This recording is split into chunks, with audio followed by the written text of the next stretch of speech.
দেখুন, ইনি হচ্ছেন আমার জেঠু। আপনাদেরকে বলেছিলাম ভিডিওতে যে আমার জেঠু প্রতি রবিবার আর শনিবার শ্মশানে রাত্রি থাকে, সেখানে ধ্যান করে, যজ্ঞ করে, মানে সপ্তাহের প্রতি সপ্তাহের 2 বা 3 দিন বাড়িতে থাকে, না হলে শ্মশানেই জেঠুকে রাত্রিতে থাকতে হয়।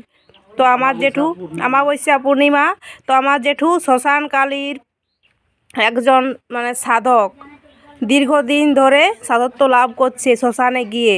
আর আমার জেঠুরও মন্দির আছে, শ্মশানকালীর মন্দির আকরতে। তো আমার জেঠু অনেক দিন আগে এসেছে, আমরা ভিডিওতে দেখাতে পারিনি। আজকে আমার জেঠু চলে যাচ্ছে, অনেক ভক্ত তার, মানে অনেক মায়ের ভক্ত আমার জেঠুকে ফোন করছে, তাই জেঠু এই ভক্তদেরকে চিকিৎসা করার জন্য যাচ্ছে, আরও আসবে।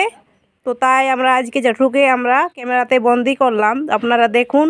আমি তো আগে বলেছিলাম যে আমার জেঠু অনেক বড় মানে সাধক, মানে দেখেই রোগ ধরতে পারে, মানে শ্মশানে থাকে। আবার আমাকে জেঠু নয়নমণিকেও সেই জন্য শিক্ষা দিচ্ছে। নয়নমণিও শ্মশানে গিয়ে শনি রবিবার শিক্ষা গ্রহণ করে।